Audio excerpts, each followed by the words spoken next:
This is ACOFAE.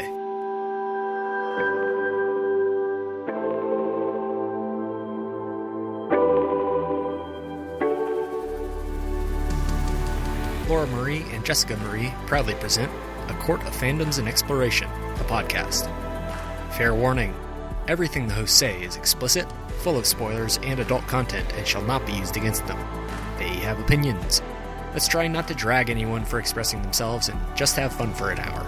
We all deserve it. This episode contains spoilers from Bury Our Bones in the Midnight Soil and the Legendborn series with mentions of manacled. There are also discussions surrounding domestic violence and toxic relationships. Hi, everybody, and welcome to A Court of Fandoms and Exploration, your weekly deep dive into the fantasy, literature, and fandoms that we love. I'm Laura Marie. And I'm Jessica Marie.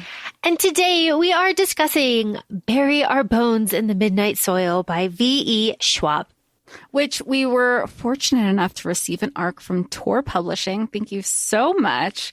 But this is exciting. We haven't had a V.E. Schwab episode intentionally. We will eventually get to Addie LaRue when we're both in a better place. But this was fun. This was exciting. And this was a big book. You've read this, I feel like, almost 3 times now. Yes, I have successfully read this 2.5 times, and I have successfully taken notes 0 of those times. Absolutely 0. And here's my confession to everybody, and I'm so sorry. I have absolutely nothing. I have nothing to give. I got to 68, page 68. I'm looking. It's right here. I dog ear my pages. Come for me. It's fine.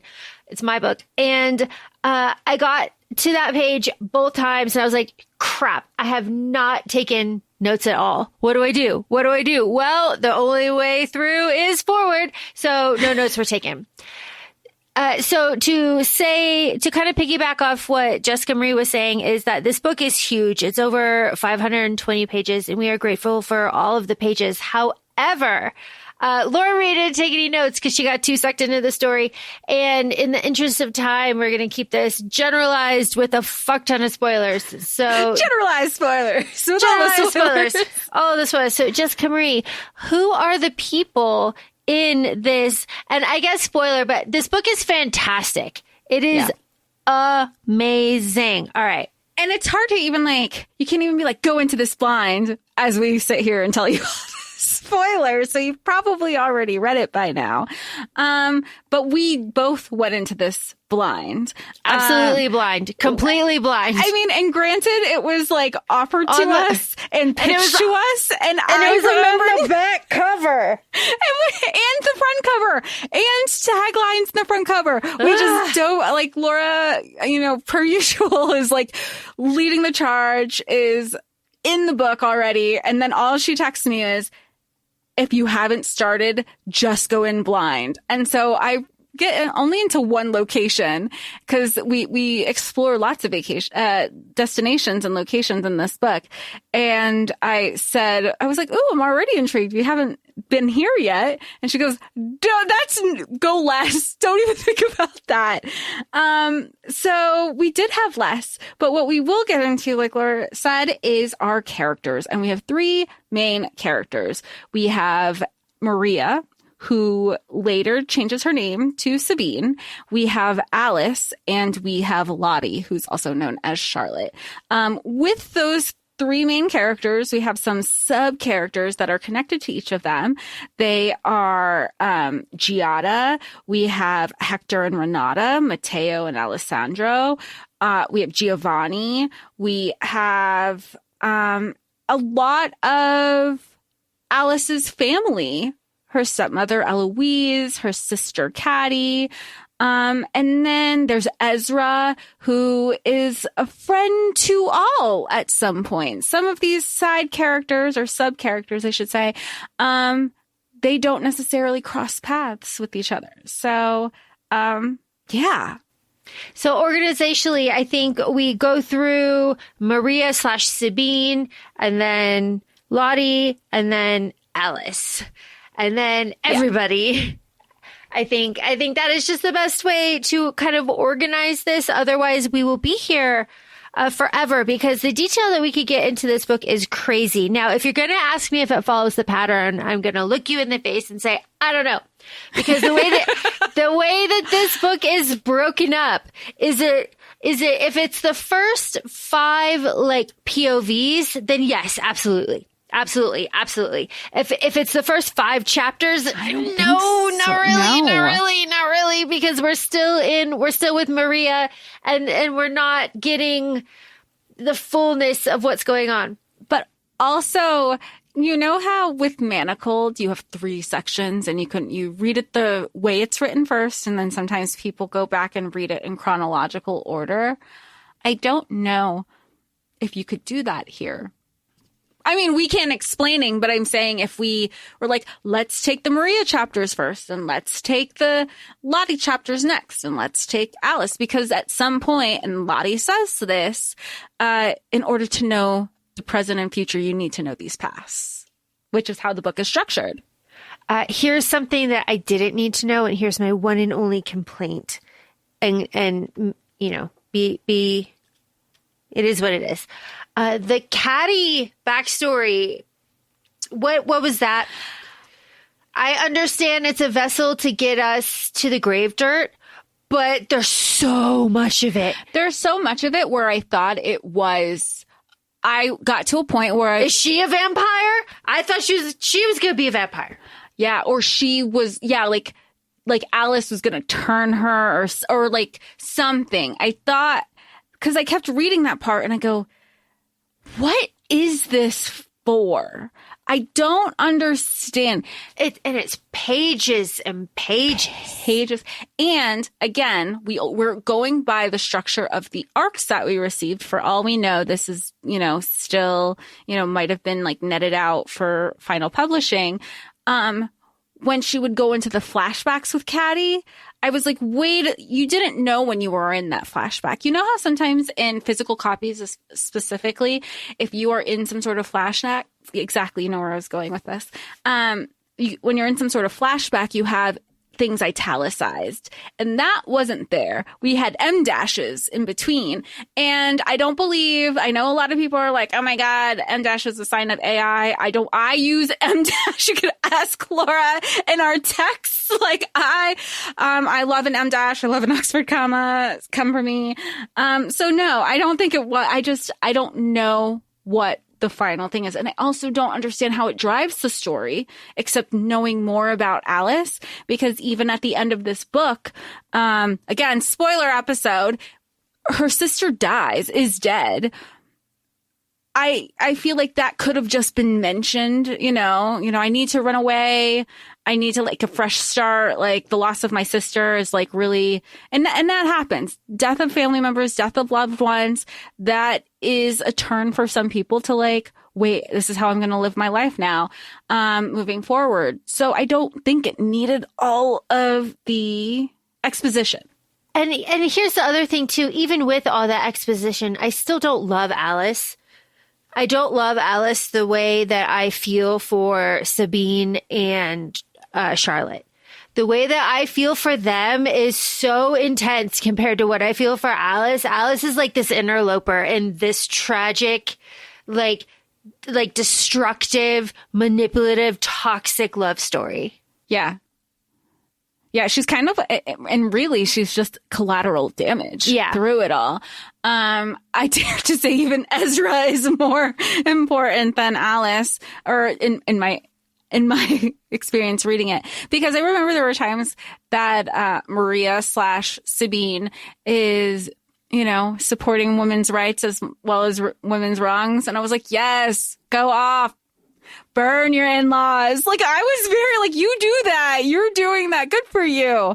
And then when I would find myself in the Alice chapters, it was just like, I'm a slow reader to begin with, so I couldn't read fast enough to get through and like the schlep of Alice for me to get back to Sabine and back to Lottie. But I will say V.E. Schwab has a wonderful way of explaining the transitioning into being a vampire. You truly felt like you were with this confused, college-aged young woman who was like, I just wanted to go to a frat party and just make sure I get to class.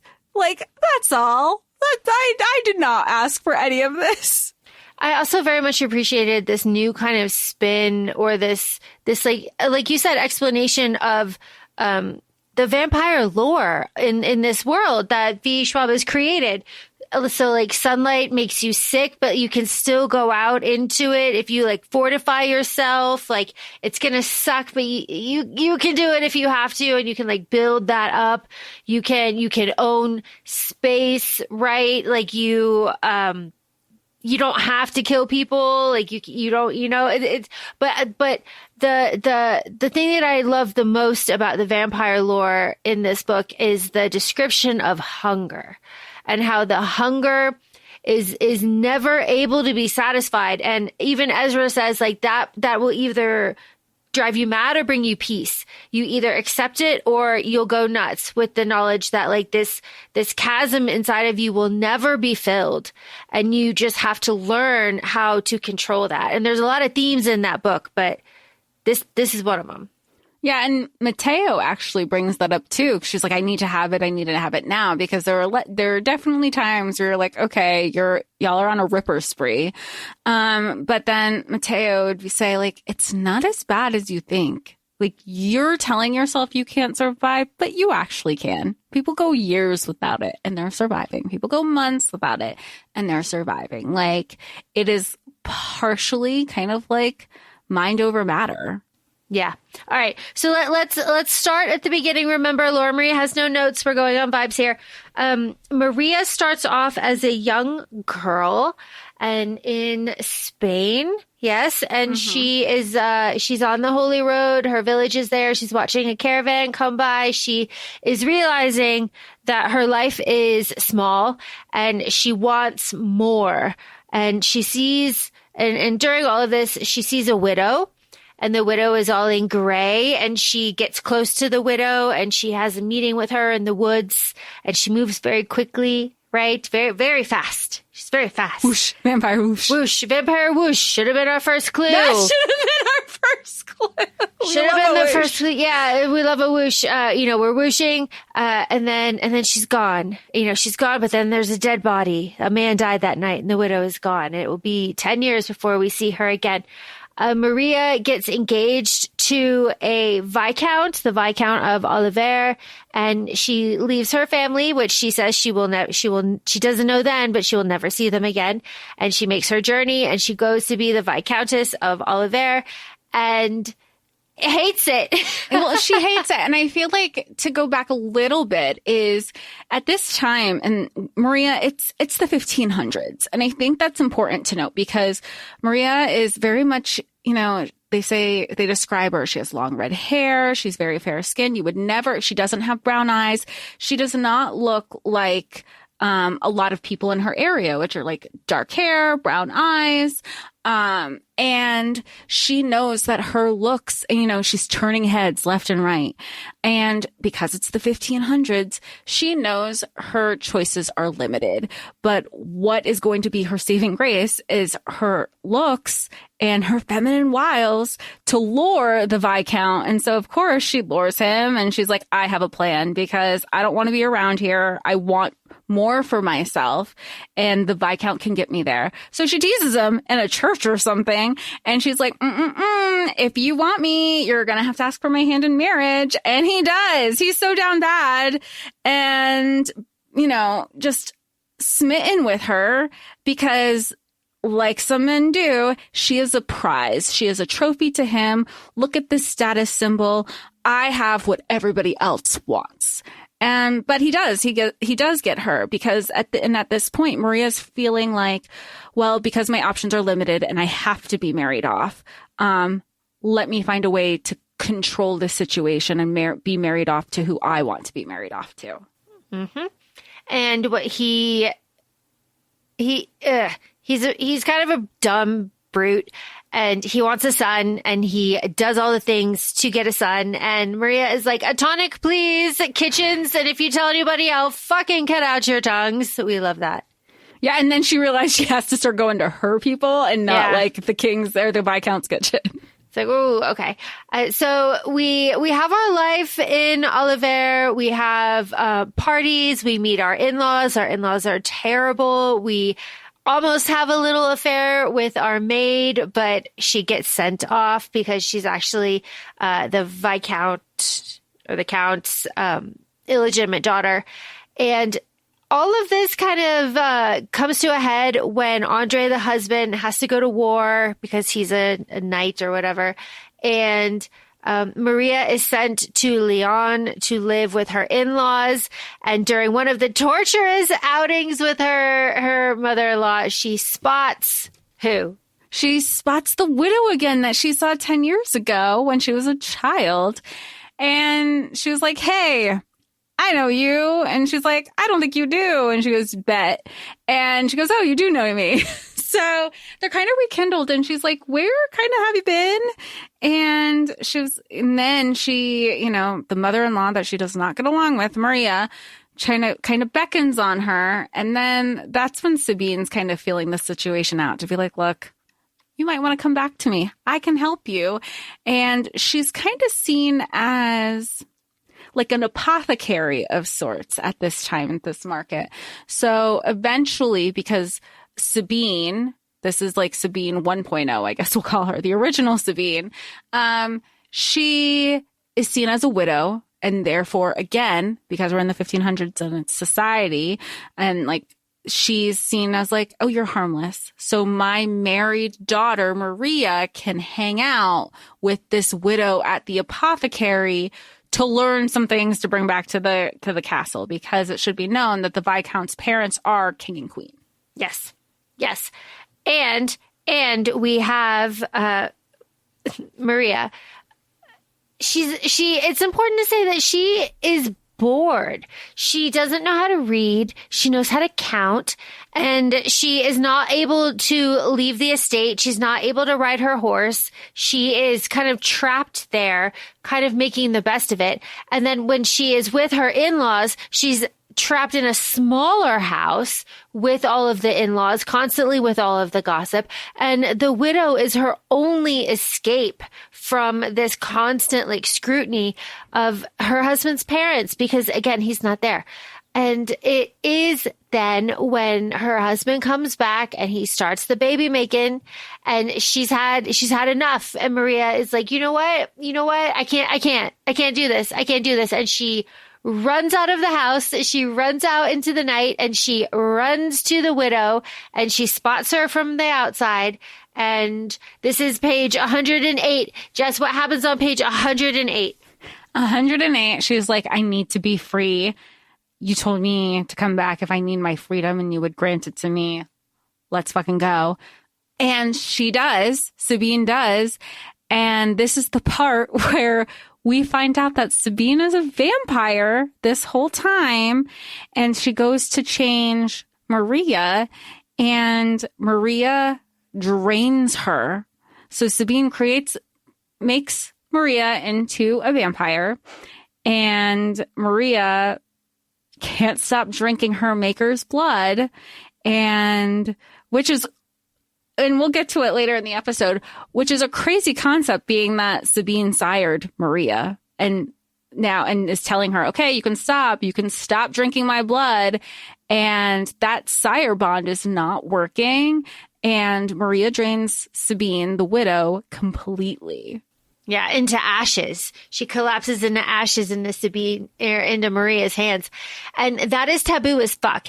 And Maria has the feeling of like, I shouldn't have like done that. Like I can't tell anybody that I did this. Like, this is bad. This is like this, kind of lingering in the back of her head. But also, I do feel like that gives her more strength. It's not really talked about, but like more strength than like other kind of like vampires. draining an original kind of thing. Yeah. It's not really discussed, but if you kind of go with like basic vampire lore, that's kind of just where my head went. Just because she's able to do things very quickly after this, and she's able to learn, and adapt, especially with like the making the space. Yeah. Oh, that's such a good point. I didn't think about that before. Yeah. Yeah. Right. Like Crazy. All right. So now we have Maria, who is a vampire, and she doesn't know that she's a vampire. She doesn't know what any of this is. She goes home and she fucking kills all of her in-laws.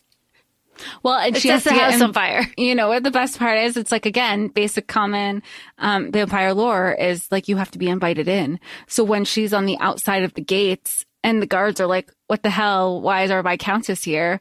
Come in. She was like, I think I'm going to get the hang of this, because there are roadblocks initially as she's just like freshly turned. And here's the thing. I don't remember them ever saying the word vampire. They say creatures of the night. They say, ones who are buried, amongst the midnight soil, but they never outright say vampire. There's just a lot of, alluding to it. So we're here saying vampire, because even later in the book, they're like, oh, we cater to an assortment of people, including angels, demons, and other. Yeah, it's like, ooh. Yeah.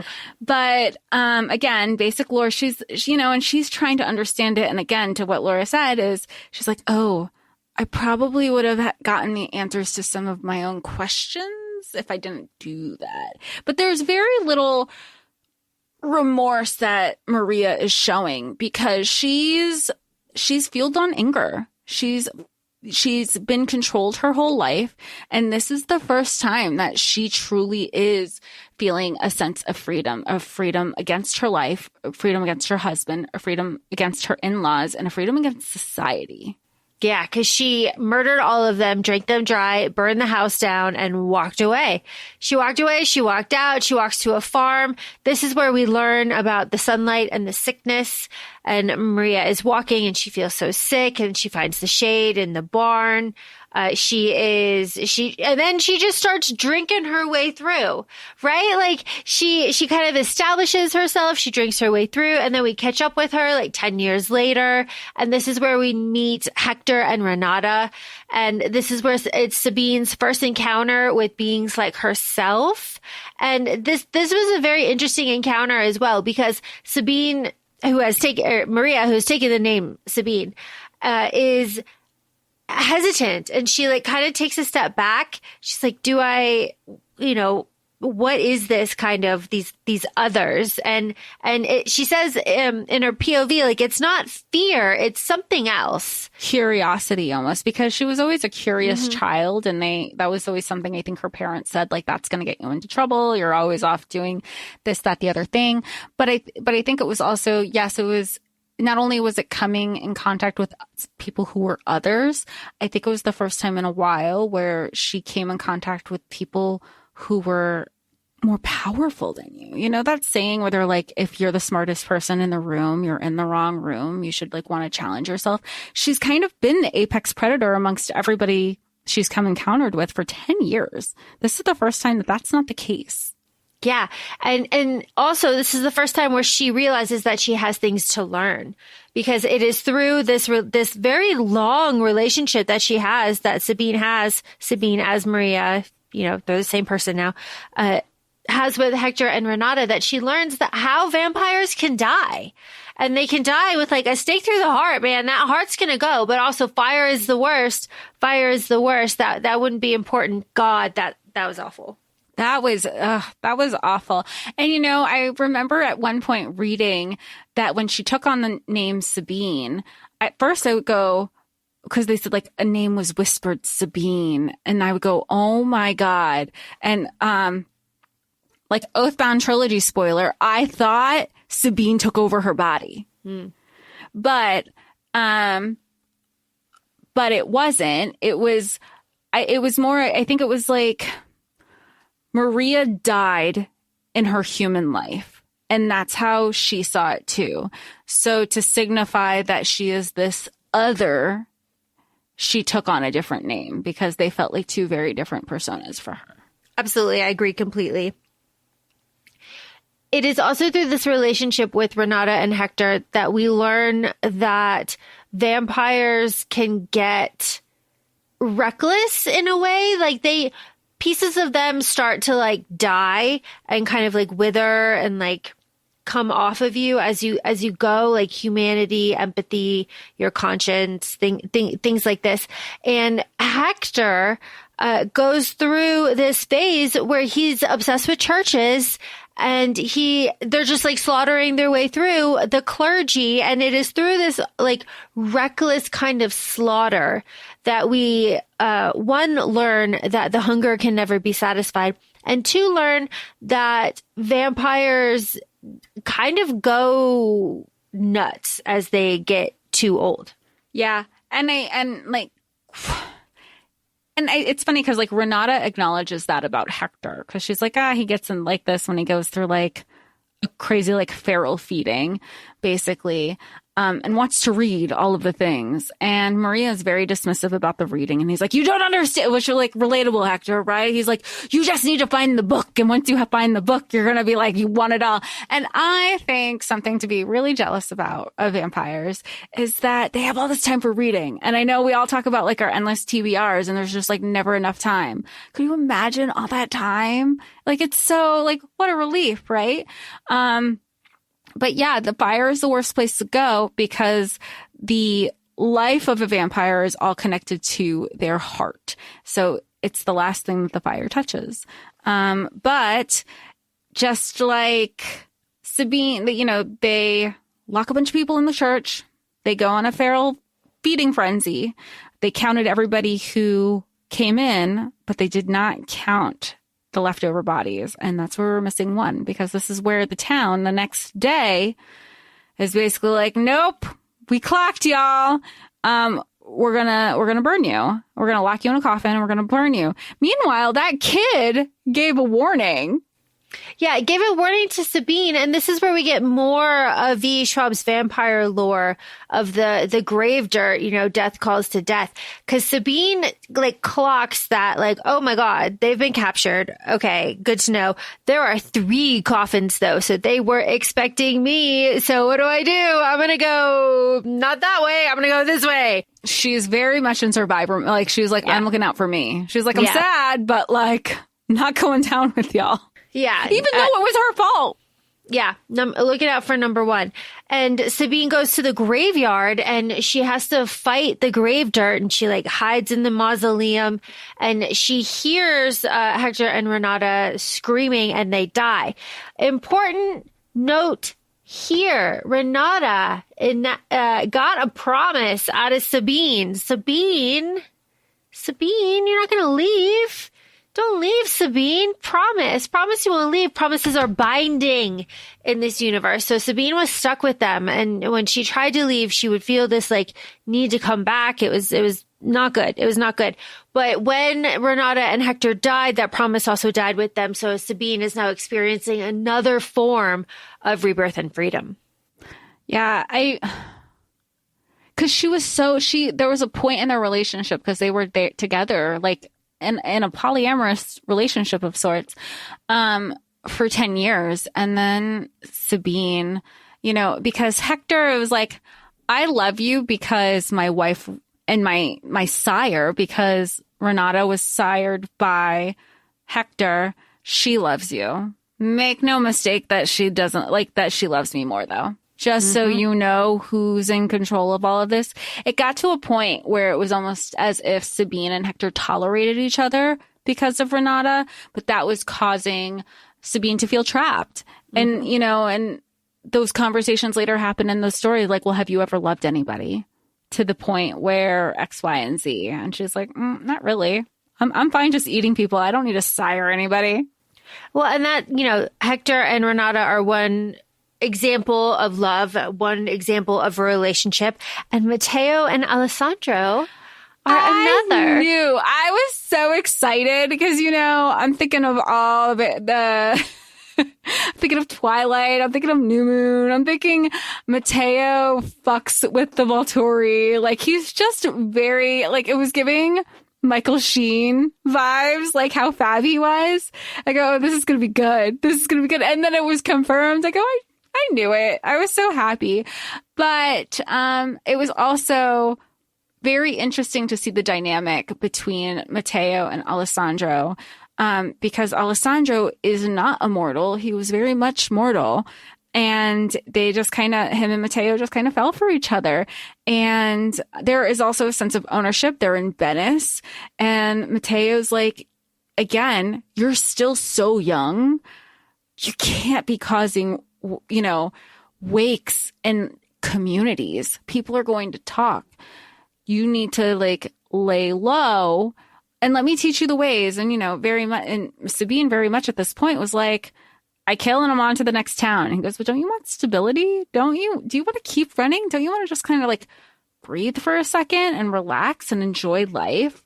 And he does teach her that when she's in Venice, and they're all together for 56 years, I want to say. Yeah, a while. Long enough that Alessandro eventually dies, and Sabine cannot handle the sadness, and then Matteo takes another lover and turns him, Giovanni, and then ends up having to kill him because he is too reckless and he is threatening their lives together. And then Matteo ends up leaving. He gets on a ship and he is, I think he's going to America, and he leaves Sabine, and then Sabine experiences another form of freedom. But the lessons that Matteo taught Sabine are lessons that Sabine is going to teach Lottie. So she is collecting all of these lessons and all of these examples and all of this wisdom, and she will then kind of groom Lottie in the same kind of way that she was not, because she is learning all of this like way later than she should, honestly. So from Matteo, she learns how to take ownership of the space. She learns that she can go for a very long time without having to feed. She learns how to play games, how to draw out the hunt. And then she also learns restraint and how to live with a human in the house and not hurt him, and have love for them. And then also to, just as you said, to put down roots into a community, to go out into the day, to make an effort, to show yourself, to have neighbors, to be social, and to have a life for yourself and not be constantly on the run. Yeah. And I feel like Renata and Hector added to that also, again, like all of these lessons that she's learning, because prior to meeting Hector and Renata, she had been doing the whole vampire thing solo for 10 years. So she's like, oh, wait, I think I missed this. I actually did miss companionship. And then it's another level of companionship without romance. So they're all kind of foundational in her growth as a vampire. And through all of this, because Matteo does say like, okay, it does get to a point where you're like, okay, I'm kind of not aging here, need to move. And he does, he's like, you're welcome to come with me. I also want you to come with me, but I don't want you to feel forced.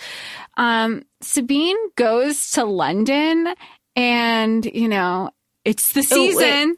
Hang on. Before we get there, I do want to back up to something that Matteo does, because Sabine is going to do the same thing. Matteo and Sabine are hunting, and they finally get to eat, and Matteo comes back to their villa, and Sabine says his eyes are dark. His mustache is plastered to his face. It looks like he ripped his victim limb from limb instead of just drinking from them. And that is what happens when vampires start to really lose themselves, and they call it, what is it? I don't know. They kind of like harden and like crystallize into like just the hunger and the hunt, and everything else kind of falls away. And that is kind of indicated by like the black of the eye. And Sabine will have that later. But that is an indicator of like vampire age. Yes. That's where it was like you get, and I think again, we were like building up to it. It's like, you know what? You lose your empathy, you lose your caring, and that is how kind of like they survive for so long too, is because it's like those parts of yourself wash away. But we do go to London, where it is the season. It is the season in the ton. And I think what V.E. Schwab did so well in this book, and this is something that we've had criticisms in other books, where it feels like a book can be stuck in a sense of time when certain social media platforms are referenced instead of being like, oh, I was on social media, and keep it vague. And this was not referencing any particular show, but the context clues were there enough that if you were familiar with like, oh, I remember watching show A and show B, somebody down the line could pick this book up later. And if there was a reimagining or another show with the same premise, they can connect it to that show, those shows that they're familiar with. I think that she did a really good job in those reference points for us as readers that make this, like it doesn't feel stuck in a place and time. Not at all. And we're moving through so much too, because like we've been in Venice, we've been in Spain. There was, talk of Rome. Now we're in London. Now we are meeting Charlotte. So now is the time when Charlotte and Sabine kind of meet. And now we talk about Charlotte's backstory. Charlotte and her childhood best friend were caught kissing, and that's a no-no with society. And Charlotte's brother said, hey, I think it's a good idea, Dad, if you send our sister Charlotte to London so she can learn how to be a lady with our auntie. Yeah, what was he was referencing like her relationship with her childhood best friend Jocelyn. He's like, you can tell he has his own struggles because he's like, you can't play those type of games anymore. We're of a certain age. And she's like, expectation. Yeah, excuse you. You're one to talk. You're in your 20s and not married. Yep. Yeah. And he's like, society standards different. I'm a man. So let me go ahead, which is also like, I get the lavender marriage thing with her best friend. But I don't think she sees it as a lavender marriage. She sees it as betrayal. Yeah, for sure. For sure. And it is kind of betrayal to Charlotte because she's just like, really, what the fuck, man? Like, and then she goes to Jocelyn to try to explain, and it's like, nope, none of this. Bye, bitch. Jocelyn was like, she Heisman'd her so fast. Yep. No, bitch, you're not talking to me. So Charlotte fucks off to London and she fucking kills it. After a little bit of hesitation, after a little bit of adjustment period, she's nailing it. She learns how to do everything. She gets her aunt's approval. She gets society's approval. She gets Sabine's approval, and she gets a fucking marriage proposal out of it. And she's not even out. Yeah. You know what I mean. And but it's interesting because it's like, you're reading these and it's the struggles that I don't even want to say, like, these are the struggles that a lot of people have at these moments in time, because it's still very much a struggle people have now. So it's like, but what does she do? She relies on her closest girlfriend to be like, hey, I got a marriage proposal. I wasn't really expecting one till like at least next year. I was just kind of playing nice and doing the politics that are involved. But by this time where she's like running to Sabine to ask for freedom, they've already had some intimate moments where it's alluded, you have to come and tell me when you're ready and you're able to tell me what you want. And it was these moments that Lottie tells Sabine, what I want is you. And it took somebody coming to ask for my hand in marriage for me to realize that. Help me. How can I be free of this? And it's kind of, okay. Again, the want of freedom. And Sabine says, like, there'll be a cost. And Charlotte says, I don't care. That's always what they say. Like, I don't care what the cost is. And she bites her, man. And it's crazy because who does she bring? She brings fucking George. And that's red flag one. Like that is some wild shit. But looking, I see the reasoning, but whoa. That was my thing. I was like, that's diabolical. But then when she explains, I was like, because she's even saying, if it's us, then we also have to fuck out of here too. And the reasoning, I would have been like, no, wait, really? And I would have thought it, and again, everything was happening in a manic state too. Yeah. Yeah, absolutely. And of course, Charlotte bites George, the fiance sort of guy, and Sabine and Charlotte walk off. They walk off. We need no luggage. We'll start over, and off they go. And they have a life together, a long, long life together of very high highs and very low lows. And that relationship, because this is all being told, like Charlotte is telling all of this to Alice, and we'll get there. But the way that Charlotte is telling it is like, you know, if I knew then what I knew now, I would have known that like that was crack 1 and like that was crack 2 and that's when it ended and that's when it got scary. But hindsight's 20/20. But I mean, people who go through, you know, relationships where domestic violence is involved, it's very similar to those patterns, or not even like, or if it's just toxic relationships, you're like, in hindsight.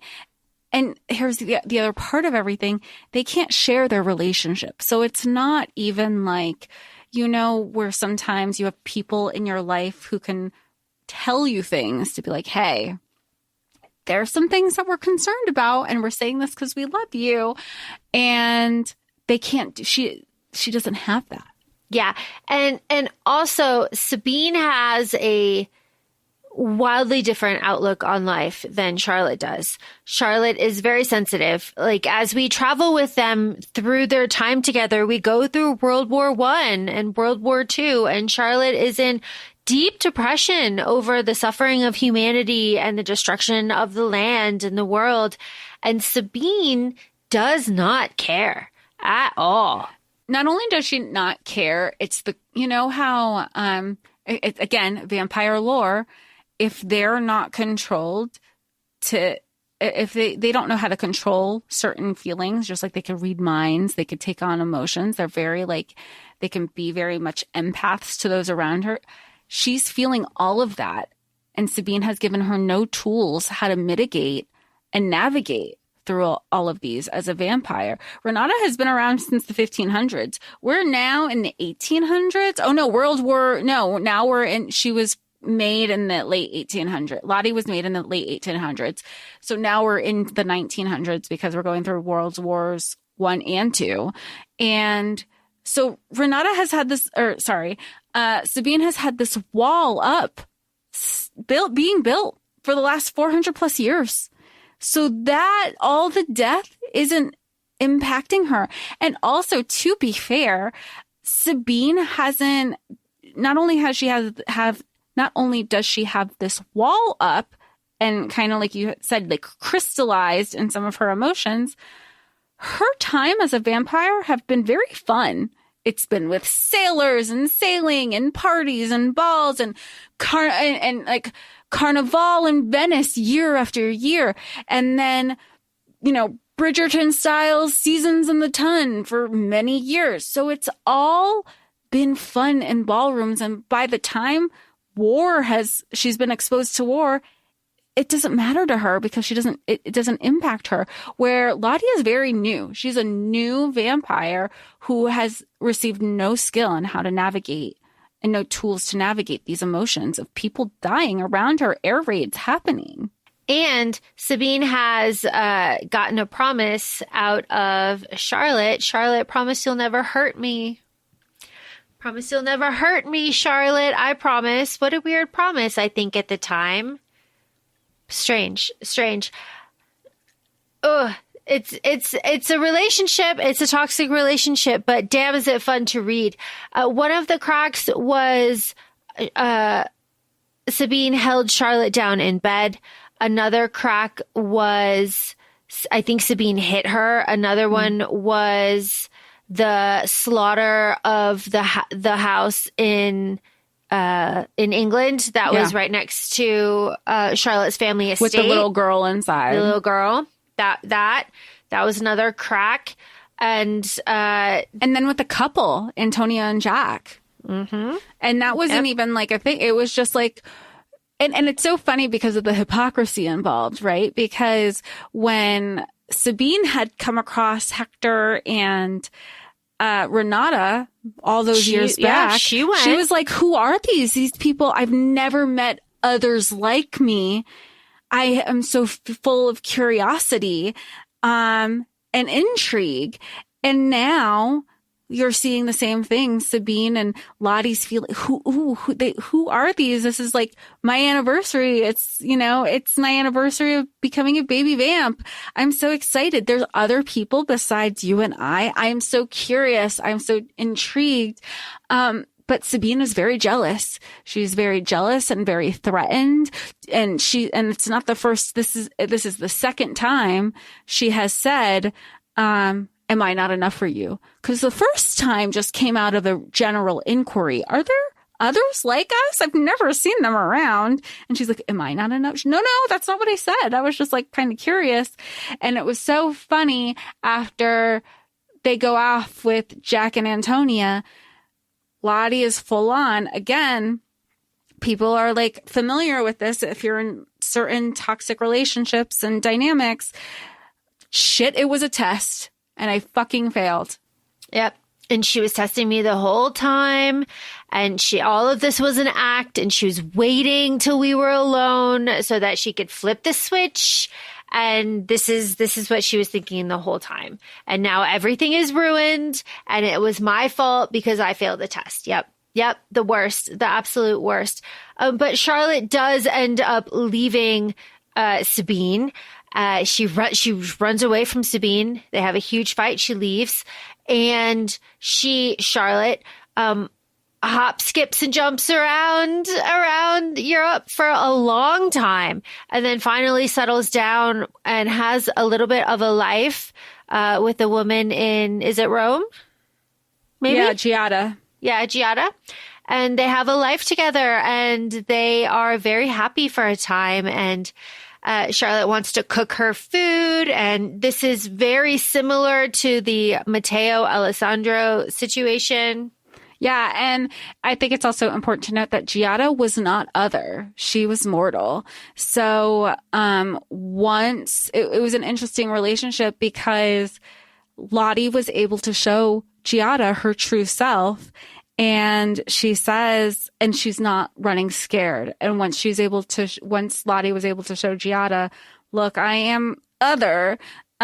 She's like, what if I do this to you? And she's like, but you won't. It'll be fine. And we can work on this and we'll work together. And they do.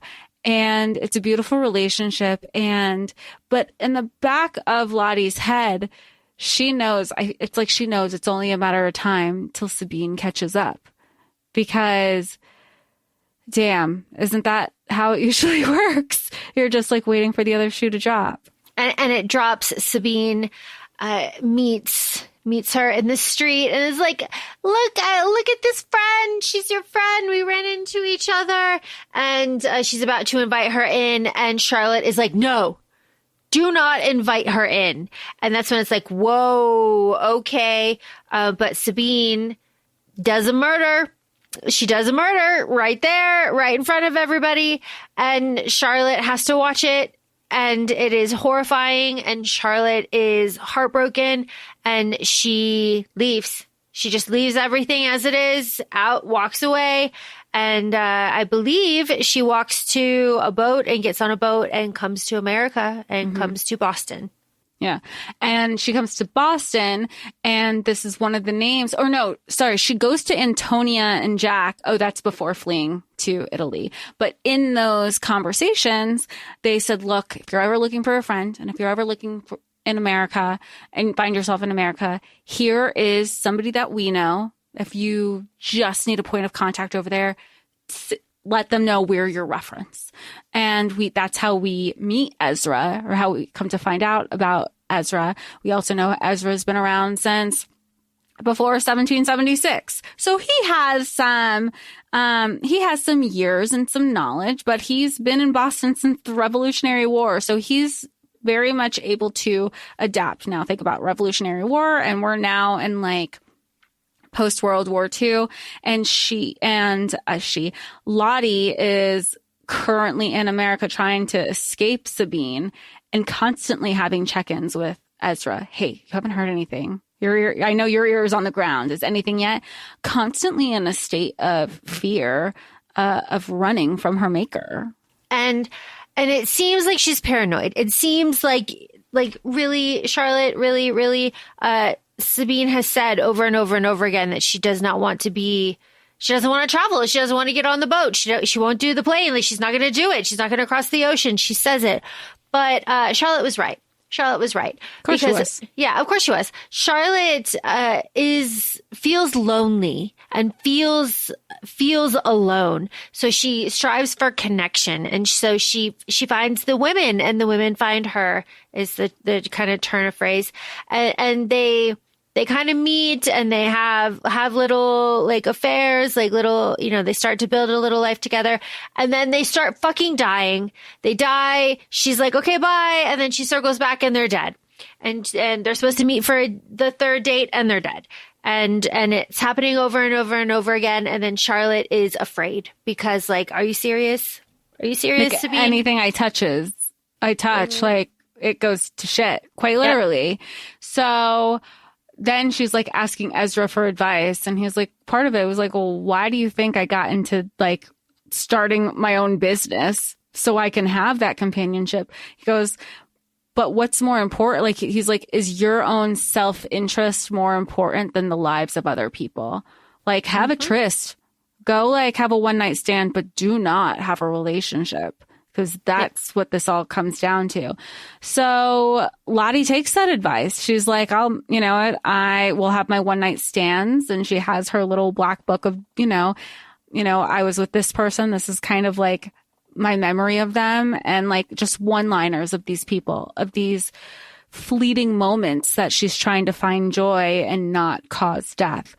But in these fleeting moments, Lottie comes to find and meet Alice at some frat party. It's like syllabus week or something crazy. And they just like, they connect, they dance, they kiss, they hook up.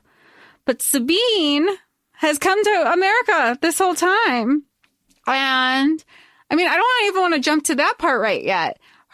So Alice, they hook up, Lottie leaves, and describes Alice as tasting like grief, and leaves a post-it. XO, that was fun. You rock. And then Alice is like, why do I have a headache? I did not drink that much. I maybe had 2 drinks. Maybe I didn't. Was I drugged? She's asking all these questions because it's the day after the frat party. The girl that she just fucked left, and she has a headache. And she's like, maybe I'll go to the commons to like eat. She's trying to figure out why she feels like shit. Yeah, she tries to walk on campus. She tries to drink coffee. She tries to go to class. She tries to do all this stuff. It is not working. Her roommates think that she is being weird and sick, and she's like sweaty, and everything is awful. So what does she do? She ends up eating people because, like, of course you do. Of course you do. And it is very funny because Alice's internal monologue is like, are you fucking serious? All right, I know the lore. Alice 1, lore 0. Alice 2, lore 0. Lore just kicked my ass. Yeah, and then when she would beat a lore, she's like, wait, I could see myself in the reflection. Alice, yeah, like all the little things. And then she would like play around with the sunlight. And she's like, that's weird. But she's also like, LOL, but not really. There's no way I'm an actual vampire. So what ends up happening is Alice, obviously, she can't go to class. She starts doing a bunch of research. She can't find Lottie. She's got a picture of her, though. She hits up some vampire bars. Very funny. Makes a faux pas at one of them and is told to follow the music if one of you ever come around. It's like, okay. Alice follows the music, and finds herself at Ezra's bar. So this is where everybody starts to connect. And then Alice is like, help me. Do you know this girl? And Ezra's like, oh, you mean fucking Charlotte? And Alice is like, yeah, I do. Yeah, I fucking do. And then there's a little bit of like, there's a diviner situation there where we figure out she's at the hotel. Ezra and Alice go to the hotel. We meet Lottie. Lottie leaves that girl in the shower for way too long. How is that? I'm wondering if she compelled her to think that the shower water was still hot. Like that That's girl. the only thing that made sense to me. But I love like Ezra's like, yeah, let's go find her. That's not my Lottie. You're telling her she just like fucked you and left? No way. And she's like, way. Actually, she did all that thing. I'm what I am now because she fucked me and left. I don't know how it happened, but she fucking did. And he's like, we're going to get answers. And I was like, okay, dude. Yep. Okay, dude. So we go to the hotel room. We meet Charlotte. So it's Charlotte. The girl in the shower ends up leaving, but it's Charlotte, Ezra, and Alice. And this is where it's like Interview with the Vampire. It says it on the back, Sapphic Interview with the Vampire. That's where this is because it's just Charlotte. Basically, I picture her just like standing in the middle of the room, just like word vomiting for like hours and hours and hours and hours. Because eventually Alice like interrupts her a few times. Like, Charlotte, I don't fucking care about your torrid love affair. I care about me, what's happening now. I don't care about what happened in the 1500s. And that's when Charlotte is like, just what you said, like, we have to know everything to make the connections for the future, right? Know your past to know your future. Yeah.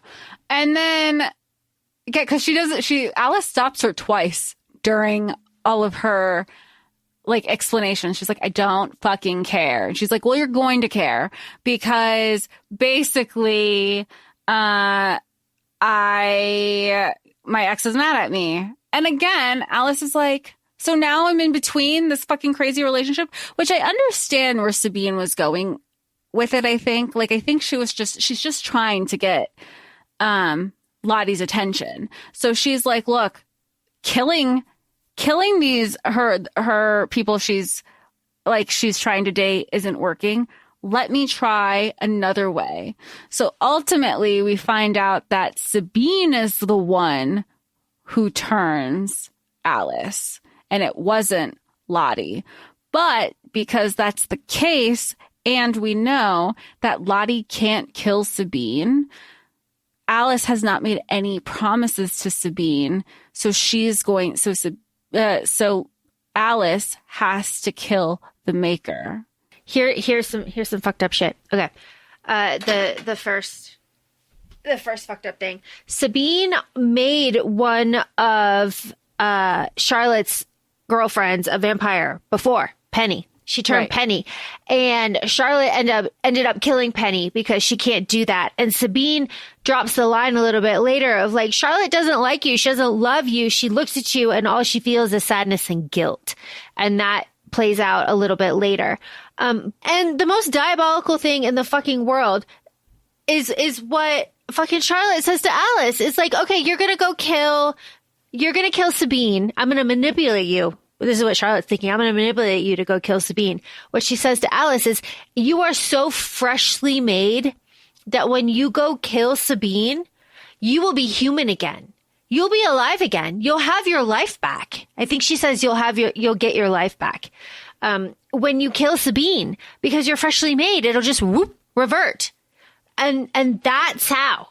I didn't take it that way. I read it as like, you'll be able to live it like, you'll have your, like when you take ownership of your life again. That's how I feel that Lottie worded it to insinuate it could be taken as both. That part is diabolical. Definitely. So Alice is taking it literally because she knows nothing about vampire lore except like what's in pop culture.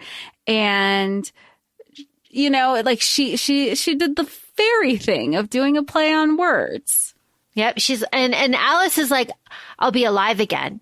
And so again, when Alice is successful, she sits down and she waits to feel her heartbeat again. She waits to feel her life come back into her body, and it doesn't happen. Which is also like really sad because, again, spoiler episode, she died with, you know how you don't know how every vampire lore is different. And sometimes if you're like, your personality is basically amplified in vampirism. She was made while she was grieving the loss of her sister. So that just means that her grief is amplified and she's not healed. So it's like, oh my God, is she ever going to be healed? No, probably not. Probably not. But that is probably the focus of the next book, is her healing journey. Okay. But so what do? We concoct a plan. Sabine's probably watching you, Alice. She's probably watching all of us right now. She wants to see what I'm going to do because I haven't killed you yet. She's intrigued, right? So let's lure her out. Let's go out. Let's go dancing. So out we go. We go out. We go dancing. We're kissing. We're very flirty. Woo, woo, woo, woo, woo. Sabine's there. Sabine is there. She meets Alice eyes to eyes, face to face. This is where the memory that Sabine took is unlocked in Alice's head of when she was made, with the little drops of the blood that comes back to her. And Alice is like a quick thinker, I think, during this whole thing. But again, Jess, you said when we were talking that this ending happens very quickly. It does happen very quickly. This is a fast slide to the ending. Yeah, that was I know we were chatting before we started recording, and it was very much like it went from, here's this whole build, now we got to kill Sabine. Now Sabine's dead. Now because part of the lore, Sabine's like, actually, you and I, Alice, should be working together against Lottie because you're in the situation because of Lottie. Let's go against her. Meanwhile, Sabine doesn't know, which is also weird how she doesn't know. And I say weird talking this out now. She is a vampire of 500 years and they can read people's mind. Alice is a vampire of 2 days. She can't block. She has no Damati powers. She can't block that shit. So how does she not know that this whole thing is being concocted? Because at the same time, Alice is like, oh, I'm going to do this. And she goes, crap, she's wearing chainmail. And Sabine's wearing chainmail because Lottie tried to stab her many moons ago. So she's like, nobody can get me now. I'm like, okay. So really the only way to get you to burn. So like you said, I think Alice is very quick thinking. They're like, let's shower together. And then she like guts her. And also kind of building onto, why didn't Sabine notice? Why couldn't Sabine smell or detect the grave dirt in the wine that Alice pulled out? Because Alice was like, oh, I'm going to poison one of these wine glasses and that will weaken Sabine and then I'll fucking stab her, before realizing she had chainmail on. And Sabine also, though, as we, the reader, knows, does not drink from anything that's been decanted. So when we see the decanter there, the reader knows, like, oh, that is not for Sabine. That is for Alice. Alice doesn't know that, obviously. So when Sabine says, I'm not going to drink that grave blood just sits there. And then, spoiler, Lottie ends up drinking it. It's like, y'all don't smell that shit? Like, I thought we were all, but, Again, we're basing this on our arcs. Who knows if these points were adjusted in the final copy. So that you tell us. If you read this book, you let us know if these plot holes are closed up. Vampires can also see through steam, though, right? They can see through the steam. Yeah. They got them good eyes. Yeah, so it was behind her back. Yeah, I thought it was like she's facing the shower head. And then Sabine comes in behind Alice. So it's Sabine's front to Alice's back. And then when Alice turns is when she has the thing. So she never saw the thing in front of her. Okay, that makes more sense. So say because she goes to the side and your heart's on the left. So I'm imagining looking at the shower head, she has it in her right hand and she turns towards her left. And that's why she gets she could just up chuck, right into the side. Well, as just so eloquently described the death of Sabine. Sabine is stabbed right through the ribs into her heart with a piece of like slate or shale from the shower, and she's dead, and she collapses into like muck, essentially, or like ashes, like clumpy ashes. And then out she goes, and she waits to feel alive again, and it doesn't happen. And then Lottie shows up with like a big ass duffel bag full of shit, and she's like, yeah, we're gonna figure this out, like you and me, like everything's gonna be fine, like, you know, it'll work. And then there's a struggle. Alice ends up on top, and she sees this silver ass hairbrush that Lottie was gonna kill her with, and she's like, bitch, you thought I just killed a 500-year-old master maker vampire. You think? Fuck off. Get the fuck out of here right now. And Alice stabs and fucking kills the shit out of Lottie. And she says that Lottie is like clumpier. There's more of Lottie than there was of Sabine, which is like gross, but age, I guess. Yeah, because again, hundreds of years. But that's also Sabine 2.0.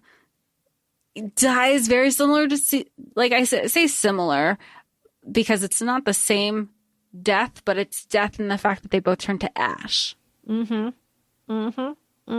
Crazy stuff. So, and then Alice like gets up, walks out, and is like, I'm gonna find myself. Woohoo! It's a new day. And it's the end of the book. And so I'm stuck now pondering the theme, Jess, you and I talked about this before, pondering the theme of motherhood and mother, and what it means to just like break those norms, because Sabine kills her maker. She kills her like mother, her creator, and she knows that's wrong. And on we go.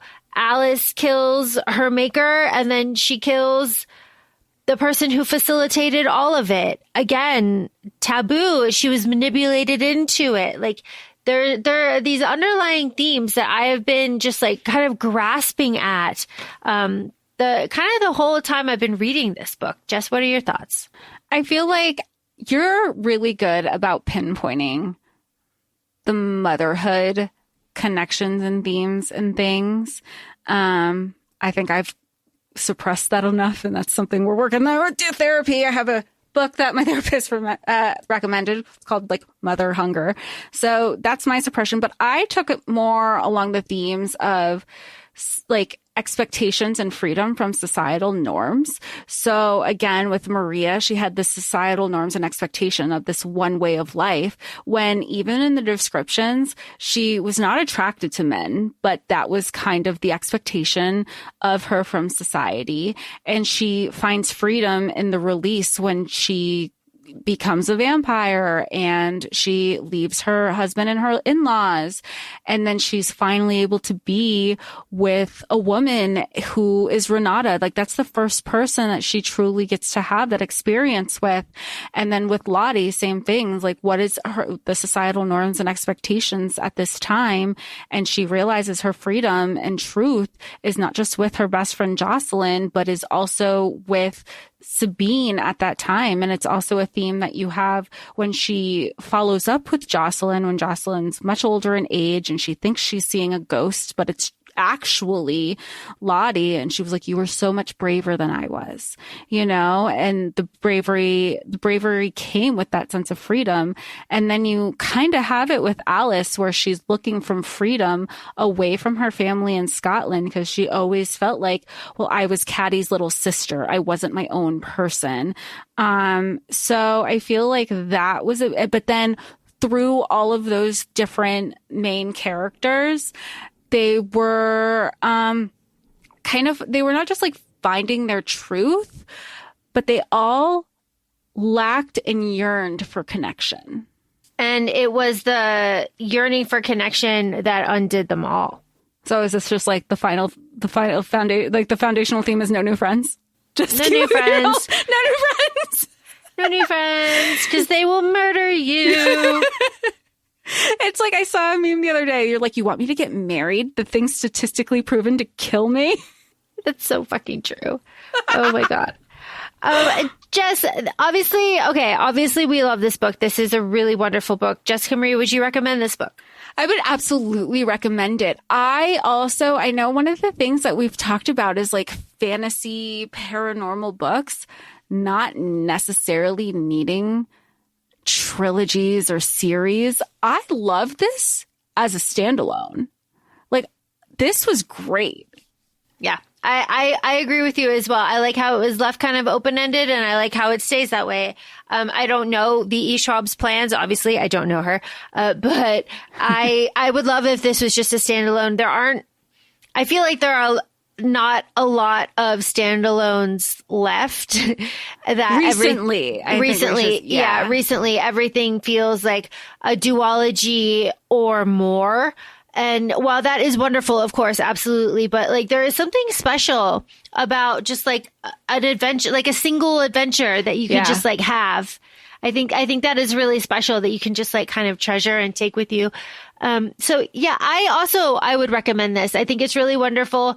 Sapphic vampires, we love it. Obviously, vampires are wonderful and usually gay and just fantastic. And we love gay vampires. Obviously, we're fans of True Blood.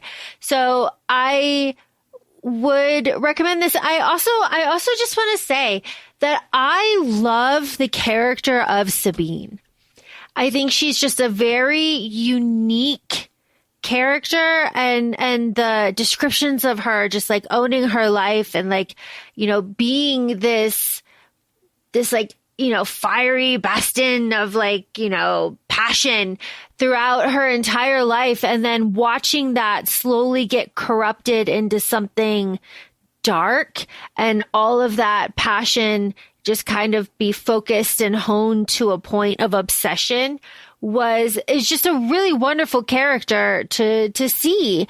And then to know that like she meets her demise at the end in this like, weirdly poetic way is also wonderful. And again, just kind of adding to this, we spend the majority of this book in Sabine's POV. Yeah. So, so we are so connected to her by the time that Lottie is just like, Alice is yelling at Lottie to shut up. Why is this important?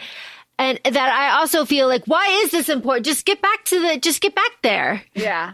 Yeah. And you bring up such a good point. It's like Sabine is unapologetically herself. Even at one point, she does like a half-ass apology, which isn't an apology, but it was something so close to it that Lottie was like, she acknowledged it. So I'll take it. There are parts where you feel bad for Sabine. And then there are parts where like, you feel bad in a different way. What's the other cliche? You either live long enough to die the hero or long enough to become the villain or something. And I feel like that's what happened. Like, she became the villain in her own story. Yeah. Yeah, absolutely. And of course, we don't have her POV towards the end, but like, I would love to see it because like, did she know? What was she, like, what was her thinking? Because Lottie and Alice say that her eyes flicker between that like lit from within hazel and black. So like, she is like, was not she fighting? Yeah, she's not stable. Like, what is going on there? And like, what is her, I would love to know that. Just knowing that we got hints of that with Matteo, like all the way back in Venice, just like this blankness and then this life after. Yeah, I would love that. But absolutely banger book. So glad we got to read this. I would recommend. Super fun. I had a great time and it surprised the hell out of me. Page 108 for the win. Yeah. So thanks again for our copies tour, and thanks for listening to us. You can find us on Instagram. We're at ACOFAE Podcast. We're also both on TikTok, ACOFAE Laura and ACOFAE Jessica. Thanks so much for joining us, and we'll talk to you all soon. Bye. Bye.